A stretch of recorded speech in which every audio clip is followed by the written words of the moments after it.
Hey, welcome back to the videos. I looked at the Lick of the Week poll from a few weeks ago and I decided that maybe we'd spend some time on some beginner Lick of the Week videos. One of the topics that seems to come up a lot is the idea of rolls. And in this video I thought we would just start with the basic concept of rolls. Rolls are generally referred to in bluegrass playing as combinations of notes played with the fingers, typically 3 notes as what's termed a roll pattern. But in this video, let's just break down the concept of some basic rolls. And I'm going to bring the camera into a little better focus here and actually zoom in, hopefully. I'm going to try to zoom in on my right hand. And what we're going to do here, let me even get closer if I can. What we'll do here is examine some basic rolling patterns. Now the term forward roll refers to notes that are going in this direction. So if I were to play a forward roll, say with the thumb, the index, and the middle, thumb, index, middle, I could play a combination of any 3 strings just as an example. So I'm going to play 5, 3, 1.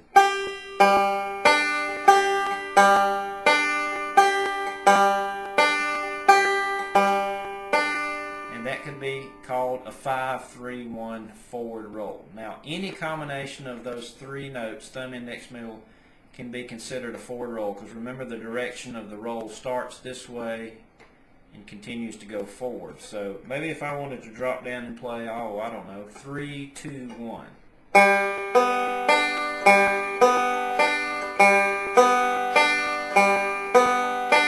That could also be a 3, 2, 1 forward roll. What about 4, 2, 1?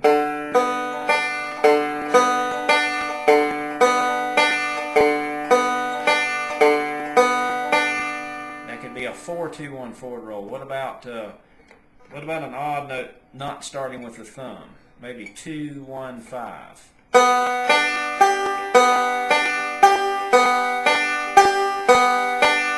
I could even use my thumb to start that roll. But as long as you're playing 3 notes, typically in a row with 3 fingers going this direction, they'd all be called forward rolls. Now, if you took those same notes and reversed the direction, playing this way up towards you, from the smaller strings up to the heavier gauge up here the 4th, those would be called backwards rolls. So I could take the 5, 2, 1, and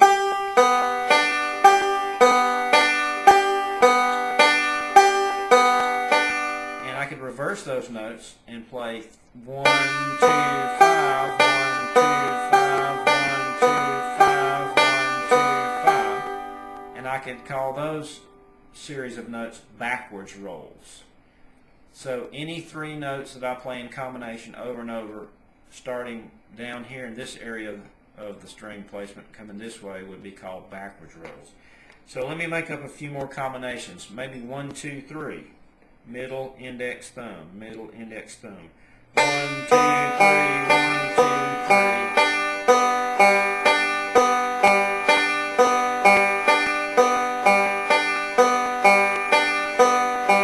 So there's a 3, 2, 1, 1, 2, 3 backwards roll. And we can shift this around to any combinations of notes. I could even play something strange, like use the middle finger on the 2nd string and play 2, 3, 5.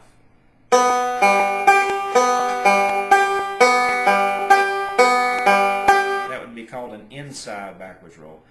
Typically, when you're talking about forward and backwards rolls, those are the 2 most common rolls that you hear in these rolling patterns on the banjo. And there are some forward rolls that are more common than the others. 5, 3, 1 is probably the most common forward roll, followed by 5, 2, 1 being the next most common. Backwards rolls are the same way. There's some backwards roll patterns that are more commonly played by players in this kind of music than others. 1, 2, 5, 1, 2, 5 is a really common backwards roll. But remember, it's the direction of the notes. Notes flowing this way are forward. Notes going this way are called backwards. Now, if I put a forward roll and a backwards roll together in a series of notes, I would have what is known as a reverse roll. Here's a really commonly heard reverse roll. Thumb, index, middle, thumb, which is the forward roll. 3, 2, 1, 5, 5. So that's our forward roll pattern. 3, 2, 1, 5. Now what if we put a backwards roll and tagged it onto the end of the forward roll? We'd have 3, 2, 1, 5, and then maybe reverse direction. 1, 2, 3. So what we have is a combination of a forward and a backwards roll, which is sometimes called a reverse roll. 3, 2, 1, 5, 1, 2, 3. Now if I wanted to play that pattern over and over as a practicing roll pattern for a reverse roll, something odd would happen.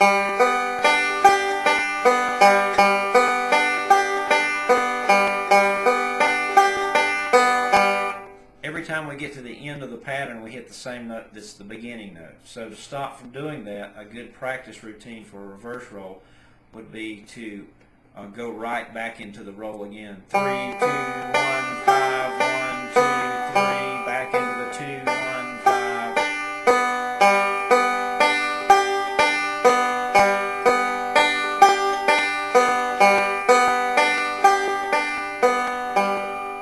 And again, this is just one commonly heard reverse roll. You could do a reverse roll on any combination of strings. 5, 2, 1, 5, 1, 2, 5, 1, 2, 5, 1, 2.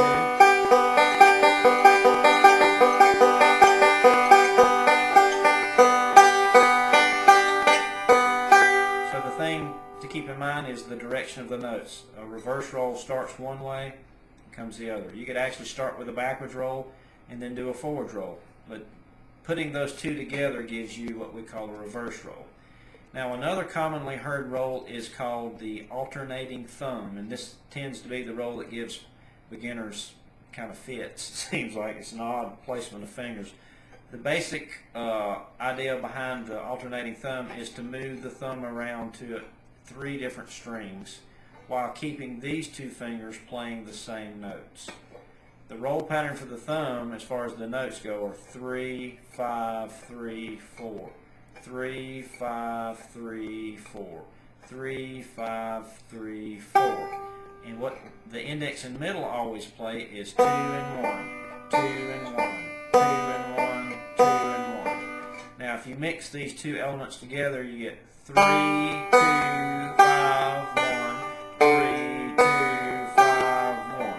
So you see the thumb alternates between 3 and 5, 3 and 4, 3 and 5, 3 and 4. And in between some of those notes you have 1, 2, 1, 2. 3, 2, 5, 1, 4, 2, 5, 1, 3, 2, 5, 1, 4, 2, 5, 1. Now I'm actually going to zoom in a little tighter on that, see if I give you a better shot of what I'm doing. 3, 2, 5, 1, 4, 2, 5, 1, 3, 2, 5, 1, 4, 2, 5, 1, 3, 2, 5, 1, 4, 2, 5, 1. This is called the alternating thumb pattern. Now, another pattern that you can use that's not as common as forward, backwards, reverse, and alternating thumb is known as the double thumb roll, where you play basically an arpeggio, which is just notes of a chord. Since we're tuned to a G, playing all of these strings in a row gives us what we call an arpeggiated pattern. Watch this. Thumb plays 4, index plays 3, thumb plays second, middle plays first. Double thumb roll.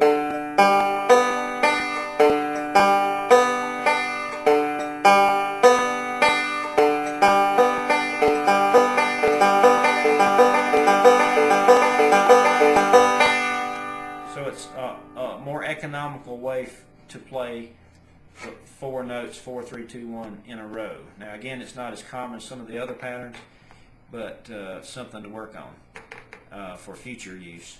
So that will wrap up our first video on rolls, and what we'll do in the next video, I'm going to get my head back in the camera.